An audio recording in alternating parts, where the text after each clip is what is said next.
දරා ගන්න පුරුදු වෙන්න. ඒකටනේ මේ ධර්මයක් තියෙන්නේ. අපි දරාගෙන ඉන්නේ මොකෙන්? ධර්මේ. දුක් විඳින අපිට සැප විඳින්න වෙයි, සැප විඳින අපිට දුක් විඳින්න වෙයි. ජීවිතේ දවසක් එනවා මරණානුස්සති කමඨහං දේශනාවේ බුදුහාමුදුරුවෝ උගන්වනවා. ඔය මේ ඉඳගෙන ඉන්න විදිහට නෙමෙයි සමහර විට හෙට ඉඳ වෙන්නේ. ඒ හින්දා දරා ගන්න පුරුදු වෙන්න.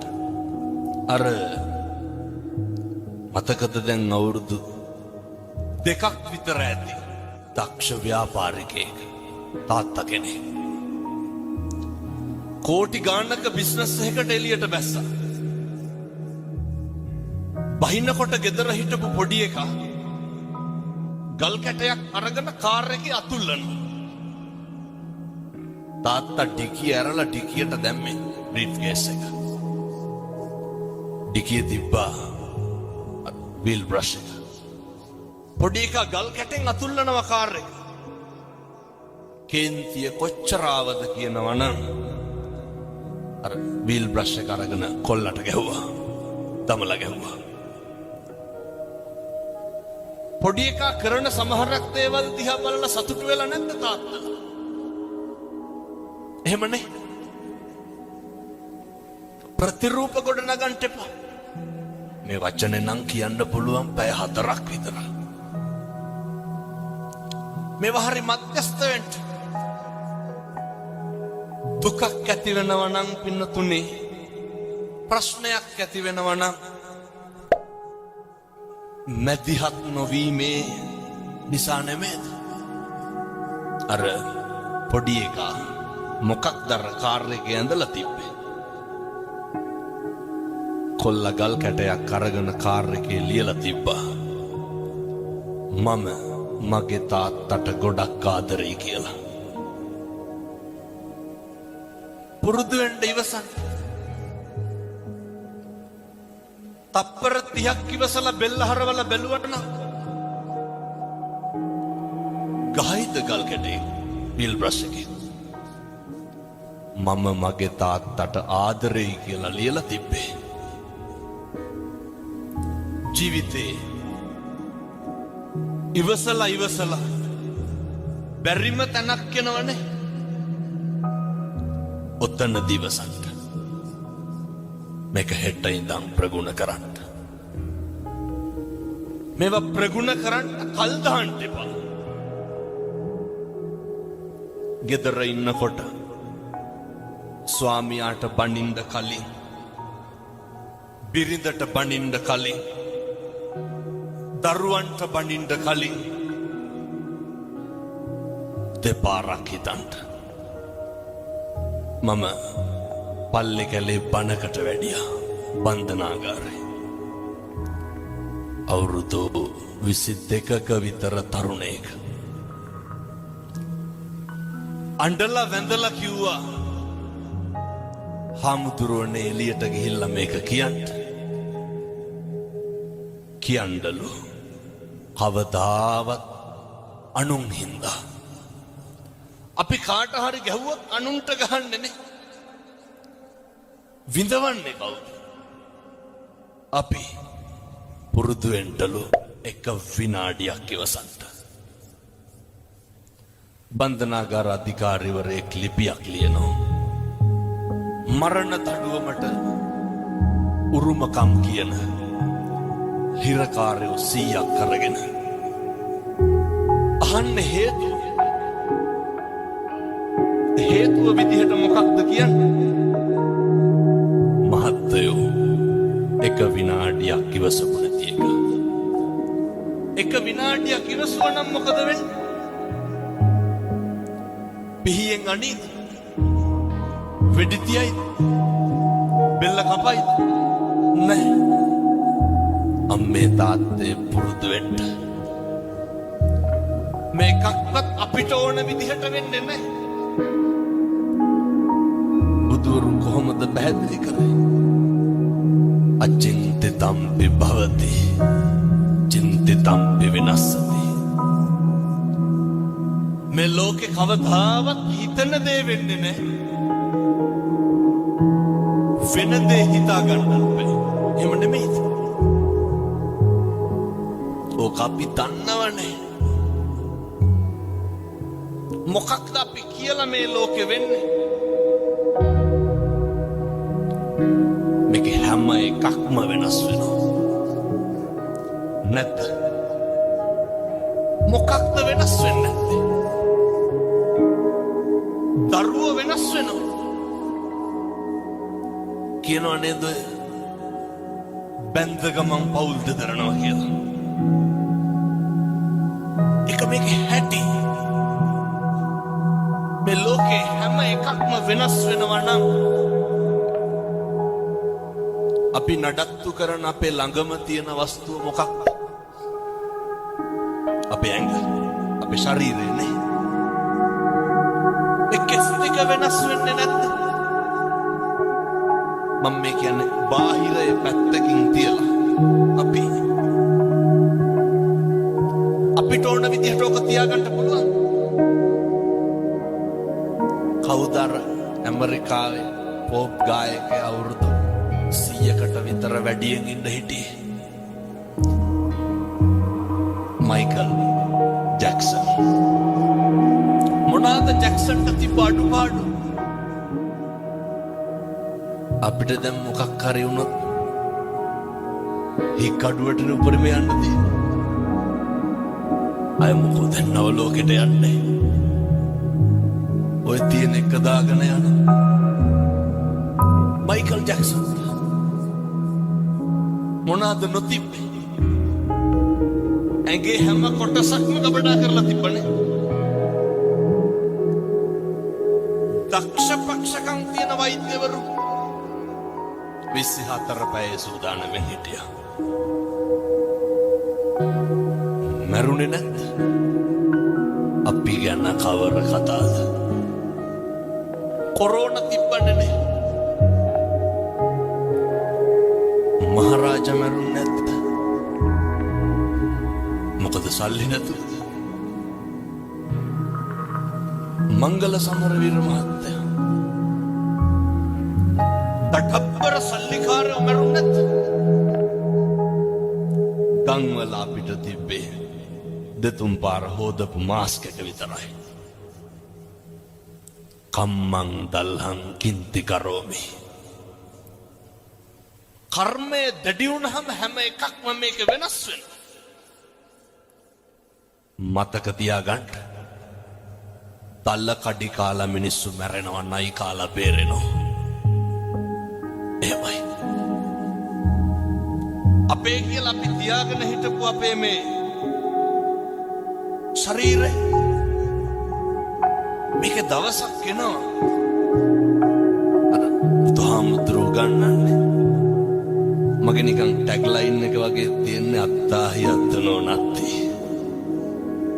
හරි සනාතනයි. අපේ අතින් අපිට වතුර ටිකක් බොන්න බැරි දවසක් එනවා. එහෙම නෙමෙයිද? මොනවාද වෙනස් වෙන්නේ? දරුවෝ වෙනස් වෙනවා. බිරිඳ වෙනස් වෙනවා. පෙම්වතා වෙනස් වෙනවා. බාහිර ලෝකයේ කවර කතාද මමත් වෙනස් වෙනකොට. ඒ හින්දා කිසිම දෙයක් ගැන අතිතක්සේරුවෙන් ඉන්න එපා. අතීතං සෝචන්ති නප්පචප්පන්ති නාගත පච්චුප්පන්නේන යාපෙන්ති. බුදුරු දේශනා කරේ. අතීතය ගැන හිතලා දුක් වෙන්න එපා. අතීතේ හිරකාරයෙක් වෙන්න නරකයි. ඔය මේ පින්නතුන්ගේ නැද්ද ජීවිතේ අතීතයට ගියොත් නිවැරදි කරන්න මොකක් හරි.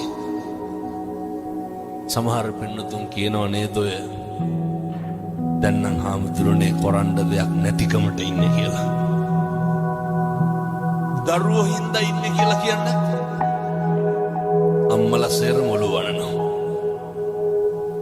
ඒක ඇත්ත. අප්පිරිය වෙලා ඇති. තිත්ත වෙලා ඇති. හැබැයි කම්පානම් වෙන්න එපා. මම කිව්වේ නෑ රුපියල් 100ක්වත් වියදම් වෙන පින්කමක් හොඳයි.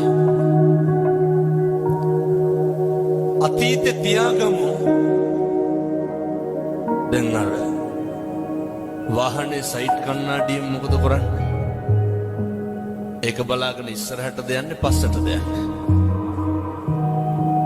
ඉස්සරහ බැලන්ස් කරන්නේ මොකෙන්ද? සයිඩ් කන්නඩිය බලලා තමයි ඉස්සර කරන්නේ. අතීතේ බලමු වැරදි හදාගන්න. දැන් මේ මේසෙ තියෙනවා මෙතන.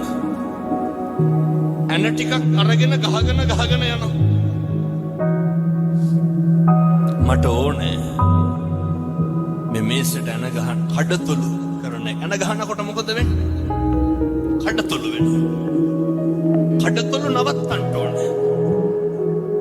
කඩතොළු නවත්තන්න නම් මොකද කරන්නේ? ඇන ගහන එක නවත්තන්න ඕනේ. එහෙමයි කියලා කඩතොළු මකන්න පුළුවන්? බෑ. කර්මෙ පුච්චන්න බෑ. කෙවන්න ඕනේ. හැබැයි තවත් කර්ම රැස් කරොත් ඒක වැඩි වෙනවා. ඒක අද නවත්තගමු. අතීතය ගැන නම් කම්පා වෙන්න ශෝක කරන්න එපා. වර්තමානයේම මෙහෙම දේශනා කරන්න හේතුවක් තියෙනවා. මම බණ කියනකොට මැරෙන්න පුළුවන්. ඔයත් බණ අහනකොට මැරෙන්න පුළුවන්. මේ ජීවිතේ මේ වංචාකාරයාට මේ හිත කියන ඕකනේ ප්‍රශ්නේ. රවටන එක නවත්තගමු. අර අහලා තියෙනවද? බොහෝ දෙනෙක් දන්නවා. එක ව්‍යාජ වෙලෙන්දෙක් ඉන්නවා. පොල්ලට බූරුවෙක් අරගෙන එනවා. මොනා කියලාද බූරුව අරගෙන එන්නේ? මේ බූරුව වසුරු දානවා. වසුරු දානකොට බූරුවගෙන් වැටෙන්නේ මොනවාද? රංකාසි. ව්‍යාජ පශ්චාත් භාගයක් හදාගෙන ඇවිල්ලා තමයි දැන් පොලේ තියාගෙන විකුණනවා. අර ව්‍යාජ රංකාසි වැටෙනවා වසුරු දානකොට. එක වෙලෙන්දෙක් වැඩි මිලට ගන්නවා. ඇයි? මම මේ අපි ගැන කියන්නේ. වැඩි මිලට ගන්නවා. අරගෙන ඇයි දැන් මේ බූරුව රංකාසි වසුරු දානවා? අපේ අම්මලා තාත්තලා හොඳට අහගන්න ඕනේ. අපි බූරුව නම් ගන්නෙ නෑ. ගෙදර අරගෙන ගිහිල්ලා දැන් බලාගෙන ඉන්නවා බූරුව වසුරු දානක. වසුරු දානවා රංකාසි නෑ. අය බූරුව රංකාසි වසුරු දානයි. ගියා පහුවදාම විකුණපු වෙලෙන්දයි ගෙදරට. යනකොට ගෙදර හිටියේ නෑ. බිරිඳ කියනවා මුදලාලි ගෙදර නෑ. පණිවිඩේ යවන්නම් ටිකක් ඉන්න. එහෙම කියලා ගෙදර හිටපු බල්ලට ගැහුවා. ගහලා කිව්වා මහත්තයා කරගෙන වරෙන් කියලා. බල්ලා ගහනකොට දුවනවනේ බල්ලෝ. ඉතින් හොරතල්ල නෑ. ඒ විදිහෙම බල්ලෙක් එක්ක අර ව්‍යාජ වෙලෙන්ද ආවා. ඇවිල්ලා දැන් අර බූරුව සල්ලි වල ගත්ත මනුස්සයට පුදුමේ මොකක්ද?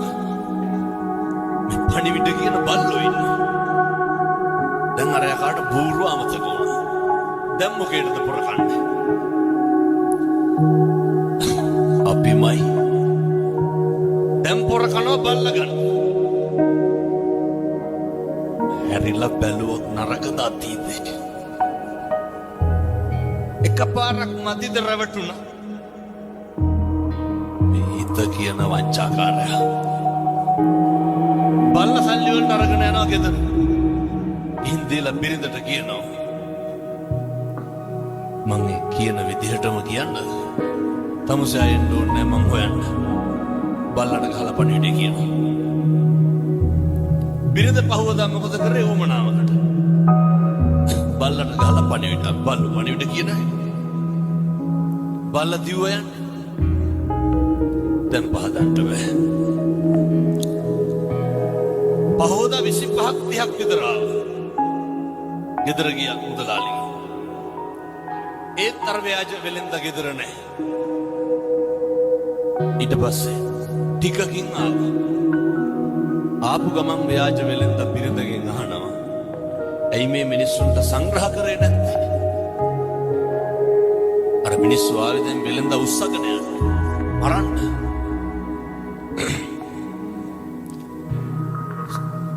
සංග්‍රහ කරේ නැත්තේ ඇයි කියලා අහන්න ගමන්ම ව්‍යාජ වෙලෙන්ද මොකද කරන්නේ? ව්‍යාජ පිහකින් බිරිඳගේ බෙල්ල කපනවා. ව්‍යාජයි හොඳේ. අර ගෑනිත් වැටෙනවා. අර ආපු මිනිස්සු සේරම තක්කු මුක් වෙනවා. මොකේද? බෙල්ල කැපුවානේ. අහනවා ඇයි මැරුවේ? නෑ මට කේන්ති ගියා ඔය කට්ටියට සලකපු නැති හින්දා. දැන් මිනිස්සු අහන දැන් කොහොමද පණ ගන්න? ඒකට බය වෙන්න එපා. මං ගාව නලාවක් තියෙනවා. නලාව ගහපු ගමන් එනවා පණ එනවා. බොරුවටනේ වැටුනේ. දෙපාරයි නලාව පිම්බේ අර ගෑනු කෙනා නැගිට්ටා. දැන් ආපු සේරම පොර කනවා මොකේද? නලාව සල්ලි වෙන්න ගන්න. පොර කාලා අරගෙන ගියා. ඔය අපේ තාත්තලාට හිතිලා නැද්ද එහෙම? කොච්චර කියලාද මේ අම්මලාට තෝ මරනවා කියලා. මේ පැතිවල එහෙම කියන්නේ නැතුව ඇති. මං කියන අනිත් පැතිවල ටිකක් තඩි ඔට්ටු තට්ටු වෙනවා වැඩි ගෙවල් වල. තාත්තලා කොච්චර කුණු හරපෙන් බැලලා ඇද්දනේ. මං කියන්නේ එහෙමයි බොහෝ පිරිස්. මෙහෙම කියනකොට තාත්තලා හිතන්නේ නැති. ඕකේ අනිත් පැත්ත. කෙසේ හෝ වේවා නලාව අරගෙන ගෙදර ගියා. පැත්තකින් තියලා දැන් හැන්දෑවේ ගෙදර ඉන්නකොට ගෙදර දබරේ දෙන්නා ගියා. නලාවක් තියෙන එකේ බය වෙන්න දෙයක් නැහැ. ගහලා මැරුවා. ටිකක් ඉඳලම පිඹින්නම් කියලා හිතලා අරගෙන පිඹිනවා. පිඹට මල කඳන් වලට පණ එනවා. බූරුවට රැවටුණා, බල්ලට රැවටුණා, නලාවට රැවටුණා. මුළු ගමම ගියා ව්‍යාජ වෙලෙන්ද හොයාගෙන. අරගෙන ගිහිල්ලා ගෝණියකට දාලා කට බැන්දා. ගමම යනවා දැන් ගම් මුහුදට විසිකන්න. යනකොට මහන්සියටත් එක්ක මග තියලා පොඩ්ඩක් බුදිය ගත්තා. ගෝණිය හේතු කළා. හරක් 300ක් දක්කගෙන වෙලෙන්දෙක් යනවා. එඬේරෙක් යනවා. මේ ගෝපල්ලා බලනවා. දැන් අර මිනිස්සු බුදු ගෝණියක් තියෙනවා. කටල හෙලා බැලුවා. ඇතුලේ කවුද හිටියේ? අර ව්‍යාජ වෙලෙන්ද. ගෝණිය ලැහෙනකොටම වෙලෙන්ද කියනවා ගෝපල්ලාට. කෑ ගහන්න එපා. මේ මිනිස්සු එක්ක හුවෙලා මම මේ හොඳ තැනකට කසාද බන්දන්න අරගෙන යන්නේ මං කැමති නෑ. ගෝපල්ලා කල්පනා කරුවා මොකක්ද? හොඳ තැනකින් බැඳ ගන්න පුළුවන්. ඉවරයක් තියනවාද මේ රැවටෙන එකේ? වහිනා වෙලා ඇහුවා වගේ නෙමෙයි හොඳ හැදෙන්නත් ඕන.